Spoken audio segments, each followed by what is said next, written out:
the middle of summer and you still haven't achieved your summer body? Or are you trying to fit into an old suit for a special event that's coming up real fast? Well, don't worry. Today I'm going to share with you how I managed to lose 10 pounds in just 14 days. Welcome back to the Achilles Project. I'm Joshua, and today I'm going to share with you how I managed to lose 10 pounds in 14 days.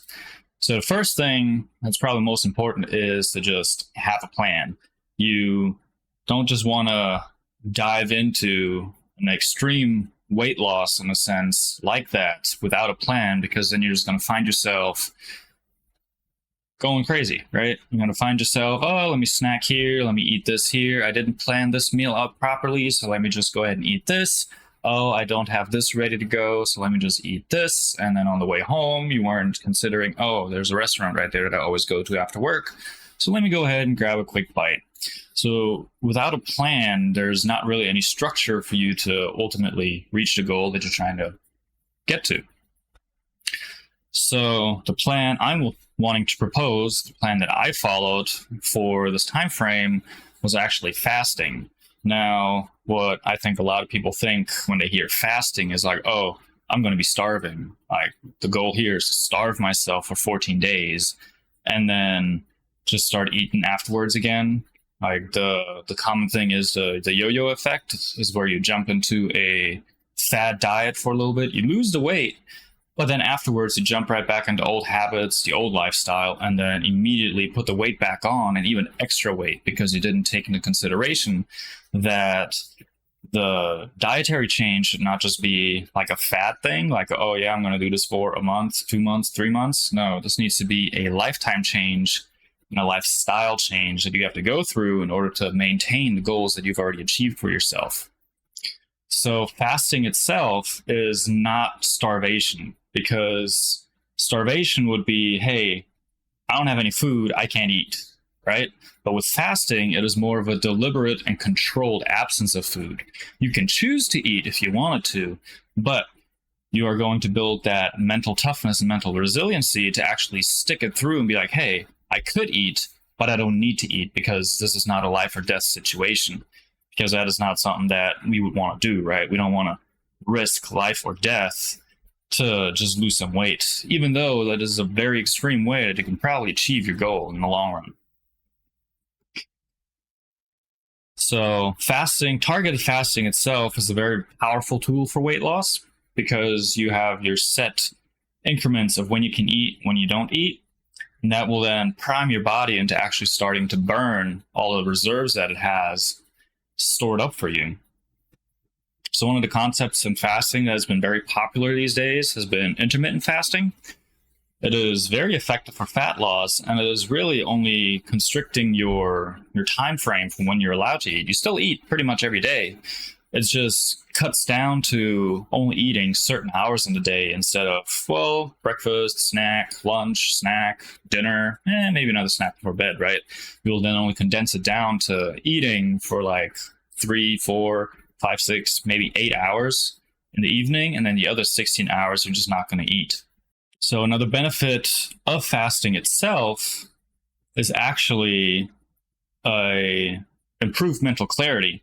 What I've experienced about 2 days in, it started already, but at 3 days in, it really ramped up extremely, is the mental clarity that's just feeling hyper aware of everything going on around you, and just the calmness that is attributed with that as well, because at some point your body will enter a state of ketosis, which is when your body burns fat for energy instead of glycogen.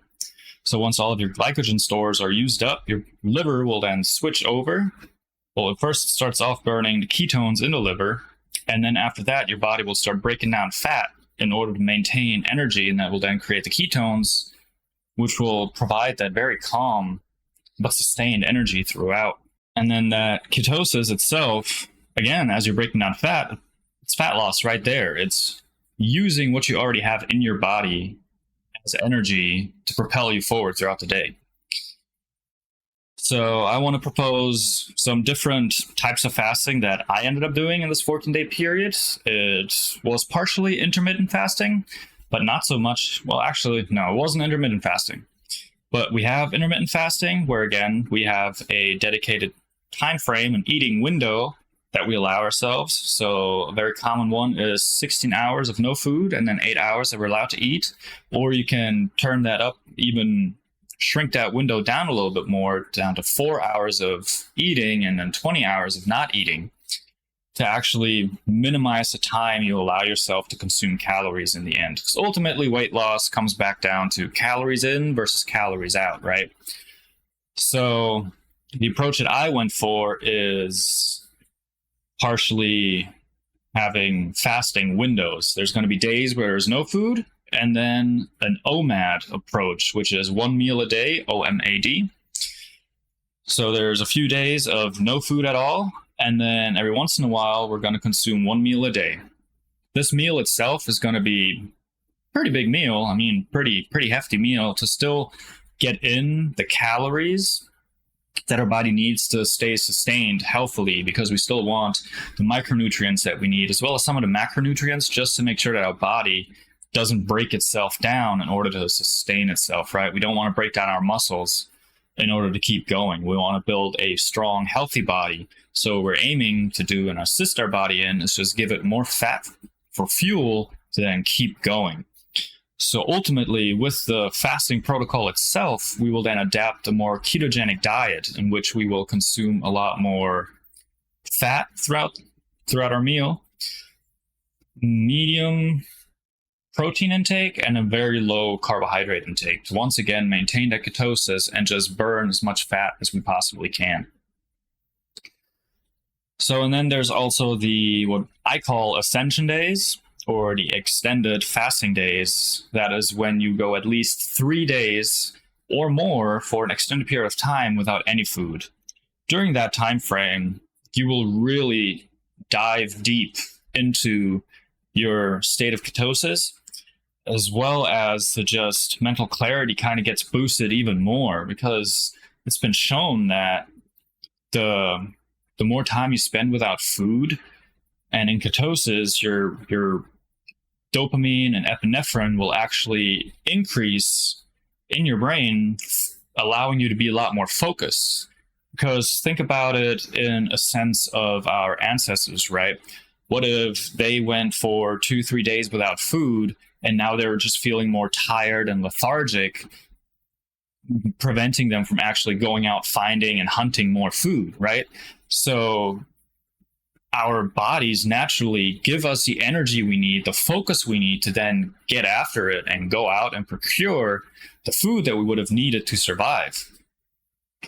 We're going to use that to our advantage, because I don't know about you, but I really love the state of mental clarity, because it just feels incredible to be aware of things going on in my mind and around me that usually going through the day-to-day grind just seems like very foggy brain. So if you have issues with that itself, I would invite you to just try it out. Try and go on a little cleanse and fast for a few days and see if that fogginess in your head clears out and how to go from there. And another very important thing, though, that sometimes gets overlooked, that should never get overlooked, is hydration. It is key to stay hydrated, especially if you do a prolonged fasting, because you still want to drink water. That's the one thing you're good to do, is water, black coffee, and tea. But with the water itself, I would invite you to drink salted water. So what I do is I add potassium chloride into my water, which helps prevent naturally the depletion levels of it. But potassium helps with your cells, your kidneys, your hearts, your muscles, as well as your nerves in the long run to make sure they work properly. And then I also add Epsom salts, magnesium sulfate, which is food grade at that stage. And that actually helps to prevent muscle cramps, fatigue, as well as irritability. Because I've noticed, even though throughout the fasting, the first day I could tell I was a little hangry, but after day 2, the feeling of hunger was just gone. Like my body did not have a sensation of like, I need to eat. It was a lot more of a mental space of like, hey, I could really go for a snack right now, or let me just make a sandwich, or let me just eat this. I want to eat that. I want to eat that. But it wasn't like my body telling me we need food or something's going to go wrong. The salted water really helps to satiate as well, because it gives your body something to break down. And when you stay hydrated enough, you always have something in your stomach, so you should be good to go. So all in all, again, in the very beginning, I said have a plan. So I ended up writing out the whole 14-day challenge, in a sense, of fasting that I followed in a very structured and in-depth layout that has a mixture of NOMAD, which is no meals a day, OMAD, 1 meal a day, as well as 1 week of 4 to 5 days of Ascension Days of just an extended fasting period. I also included a workout plan because, again, we're not just trying to lose weight, we're trying to maximize our weight loss as well as build a strong and healthy body.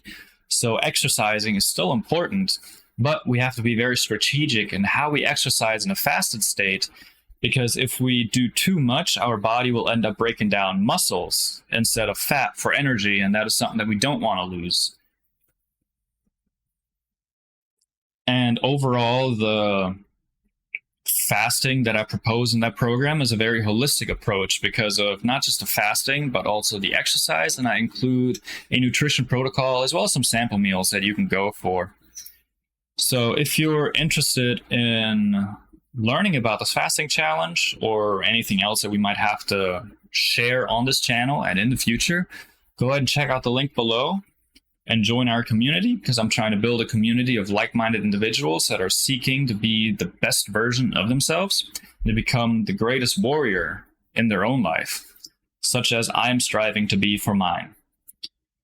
Also, a small medical disclaimer. I probably should have put this in the beginning, but I am not a licensed physician.